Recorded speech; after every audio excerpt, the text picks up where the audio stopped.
Student digi lesson from the house of Navankur में आपका स्वागत है। आज हम पढ़ने जा रहे हैं क्लास 8 साइंस चैप्टर 10 किशोरावस्था की ओर reaching the age of adolescence. अभ्यास प्रश्न उत्तर। एक शरीर में होने वाले परिवर्तनों के लिए उत्तरदायी अंतःस्रावी ग्रंथियों द्वारा स्रावित पदार्थ का क्या नाम है?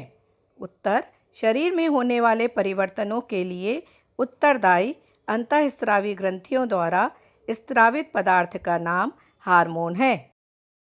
प्रश्न 2, किशोरावस्था को परिभाषित कीजिए। उत्तर, जीवन काल की वह अवधि जब शरीर में ऐसे परिवर्तन होते हैं जिनके परिणाम स्वरूप जनन परिपक्वता आती है, किशोरावस्था कहलाती है। किशोरावस्था लगभग 11 वर्ष की आयु से प्रारंभ होकर 18-19 वर्ष की आयु तक रहती है।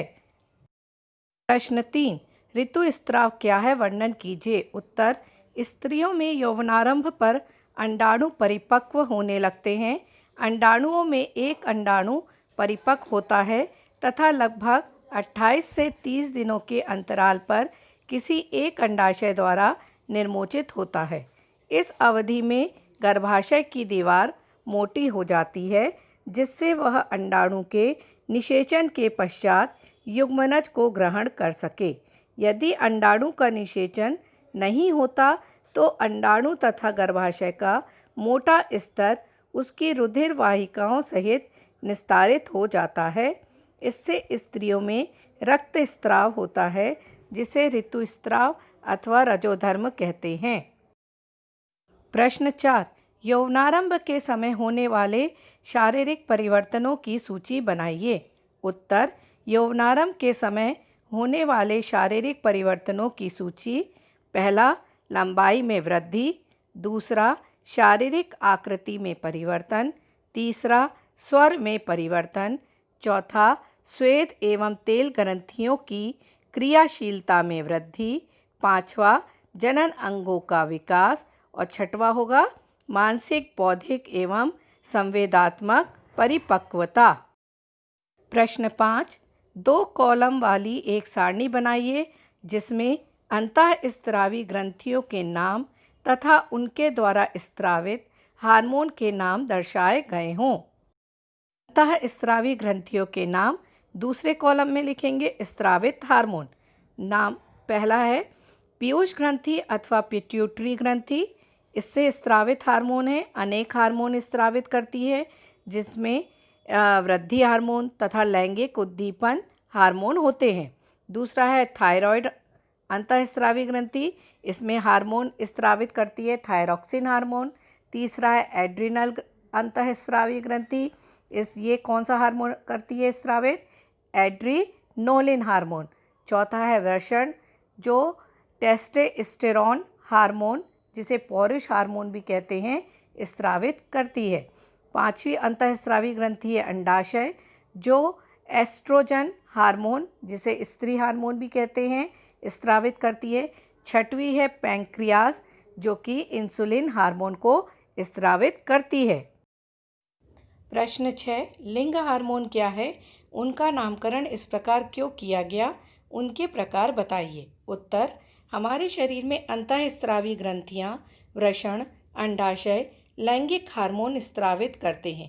ये हार्मोन गौण लैंगिक लक्षणों के लिए उत्तरदायी हैं जो लड़कों को लड़कियों से पहचानने में सहायता करते हैं, इसलिए इन्हें लिंग हार्मोन कहते हैं। ये पीयूष ग्रंथि द्वारा स्रावित हार्मोन के नियंत्रण में रहते हैं। ये जो हार्मोन रहते हैं ये पीयूष ग्रंथि द्वारा नियंत्रित रहते हैं। इनके कार्य इस प्रकार से हैं। लिंग हार्मोन रासायनिक पदार्थ है। यह अंतःस्रावी ग्रंथियों द्वारा अथवा अंतःस्रावी तंत्र द्वारा स्रावित किए जाते हैं। पहला, यौवनारंभ के साथ ही वृषण पौरुष हार्मोन टेस्टोस्टेरोन स्रावित करना प्रारंभ कर देता है। यह लड़कों में परिवर्तन का कारक है, जैसे चेहरे पर बालों का आना। बालों का आना मतलब कि होता है दाढ़ी आना।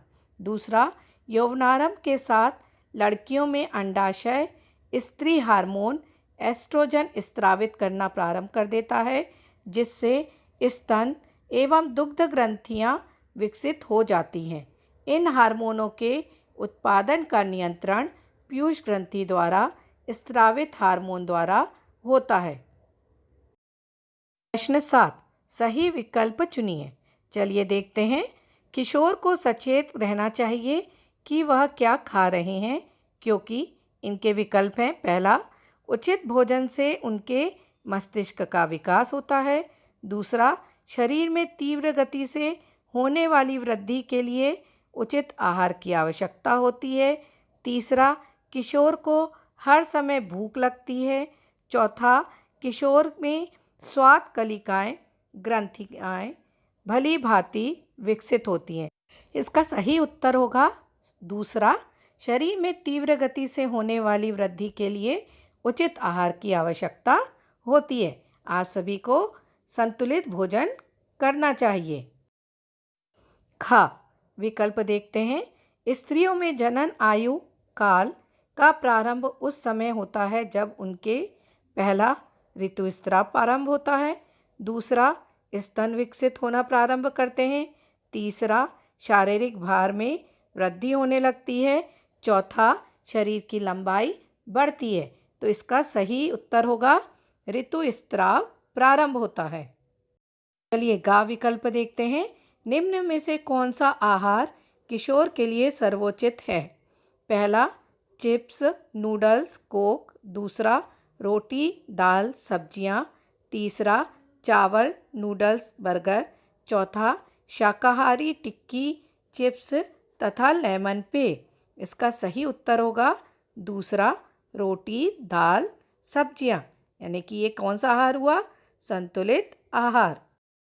प्रश्न 8, निम्न पर टिप्पणी लिखिए। पहला, एडम्स एप्पल। दूसरा, गौण लैंगिक लक्षण। तीसरा, गर्भस्थ शिशु में लिंग निर्धारण। पहली टिप्पणी है एडम्स एप्पल। किशोरावस्था में लड़कों का स्वर यंत्र विकसित होकर अपेक्षाकृत बड़ा हो जाता है। लड़कों में बड़ा हुआ स्वर यंत्र गले के सामने की ओर सुस्पष्ट उभरे भाग के रूप में दिखाई देता है, जिसे एडम एप्पल कंठमणि कहते हैं, जैसा कि आपको इस चित्र में दिखाई दे रहा है। दूसरा, गौण लैंगिक लक्षण। युवावस्था में लड़कियों में स्तनों का विकास होने लगता है तथा लड़कों के चेहरे पर दाढ़ी मूंछ आने लगती है। ये लक्षण लड़कियों को लड़कों से पहचानने में सहायता करते हैं, अतः इन्हें गौण लैंगिक लक्षण कहते हैं। लड़कों के सीने पर बाल आ जाते हैं। लड़के व लड़कियों दोनों के ही बगल तथा प्यूबिक क्षेत्र में भी बाल आ जाते हैं। ये सभी परिवर्तन हार्मोन द्वारा नियंत्रित होते हैं और हार्मोन अंतःस्रावी ग्रंथियों द्वारा स्रावित होते हैं। अगली टिप्पणी है गर्भस्थ शिशु में लिंग निर्धारण। सभी मनुष्य की कोशिकाओं के केंद्रक में 23 जोड़े गुणसूत्र होते हैं। इनमें से 2 गुणसूत्र यानी एक जोड़ा जो होता है लिंग निर्धारण करता है, यानी वो जो गुणसूत्र है वो ये निर्धारित करता है कि लड़का होगा या लड़की। युग्मक, अंडाणु तथा शुक्राणु में गुणसूत्रों का एक जोड़ा होता है। अंडाणु में सदा X गुणसूत्र होता है, परंतु शुक्राणु 2 प्रकार के होते हैं, जिनमें एक प्रकार में X गुणसूत्र तथा दूसरे प्रकार में Y गुणसूत्र होता है। जब X गुणसूत्र वाला शुक्राणु अंडाणु को निषेचित करता है तो युग्मनज में 2 X गुणसूत्र होंगे तथा वह मादा शिशु में विकसित होगा। होने वाला जो बच्चा है वो मादा होगी। यदि अंडाणु को निषेचित करने वाला शुक्राणु में Y गुणसूत्र है तो युग्मनज नर शिशु में विकसित होगा। इस प्रकार गर्भस्थ शिशु में लिंग निर्धारण के लिए पिता के लिंग गुणसूत्र उत्तरदायी हैं। प्रश्न 9, शब्द पहेली शब्द बनाने के लिए संकेत संदेश का प्रयोग कीजिए। बाईं से दाईं ओर। एड्रिनल ग्रंथि से स्रावित हार्मोन एड्रीनेलिन, मेढक में लार्वा से वयस्क तक होने वाला परिवर्तन कायांतरण, अंतःस्रावी ग्रंथियों द्वारा स्रावित पदार्थ हार्मोन किशोरावस्था को कहा जाता है टीनेजर्स। ऊपर से नीचे की ओर। दूसरा, स्वर पैदा करने वाला अंग स्वर यंत्र। और तीसरा, स्त्री हार्मोन, ये होगा एस्ट्रोजन। आइए अब इस वर्ग पहेली को भरते हैं। पहले में तीसरे वाला देखिए बच्चों, बाईं से दाईं ओर। एड्रिनल ग्रंथि से स्रावित हार्मोन एड्रीनेलिन। फिर चौथा देखिए, मेढक में लार्वा से वयस्क तक होने वाला परिवर्तन कायांतरण। फिर पांचवा देखिए, अंतःस्रावी ग्रंथियों द्वारा स्रावित पदार्थ हमने भर लिया हार्मोन। छठवा देखिए, किशोरावस्था को कहा जाता है टीनेजर्स। अब ऊपर से नीचे की ओर देखिए। दूसरा, स्वर पैदा करने वाला अंग स्वर यंत्र। और तीसरा, स्त्री हार्मोन, ये क्या हो जाएगा एस्ट्रोजन। प्रश्न 10, नीचे दी गई सारणी में आयु वृद्धि के अनुपात में लड़के एवं लड़कियों की अनुमानित लंबाई के आंकड़े दर्शाए गए हैं। लड़के व लड़कियों दोनों की लंबाई एवं आयु को प्रदर्शित करते हुए एक ही कागज पर ग्राफ खींचिए। इस ग्राफ से आप क्या निष्कर्ष निकाल सकते हैं?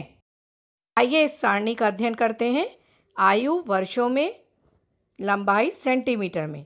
0 है आयु, तो दोनों की जो लंबाई थी वो 53 सेंटीमीटर।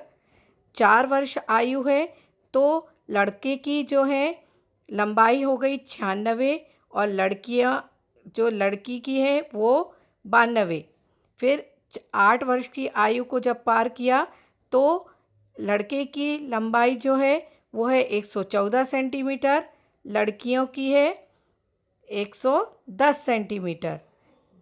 जब 12 वर्ष की आयु में आए तो लड़के की जो लंबाई है वो 129, लड़की की 133 सेंटीमीटर। 16 वर्ष की आयु में लड़के की लंबाई हुई 150 सेंटीमीटर, लड़की की भी जो लंबाई है वो 150 सेंटीमीटर। 20 वर्ष की आयु में लड़के की लंबाई हो गई 173 सेंटीमीटर और लड़की की लंबाई हो गई 165 सेंटीमीटर। ये ग्राफ देखिए, ग्राफ में पैमाना है एक्स अक्ष जो है वो 1 सेंटीमीटर बराबर 4 वर्ष और वाई अक्ष 1 सेंटीमीटर बराबर 20 सेंटीमीटर। अब आपने देखा होगा कि एक्स पर हमने आयु वर्षों में लिखी है और वाई पर हमने लिखा है लंबाई सेंटीमीटर में। आपसे स्पष्ट है कि जन्म के समय दोनों की लंबाई समान होती है। 4 से 8 वर्ष के अंतराल में लड़कियों की अपेक्षा लड़कों की लंबाई अधिक तेजी से बढ़ती है। 8 से 12 वर्ष के अंतराल में लड़कियों की लंबाई लड़कों से ज़्यादा होती है।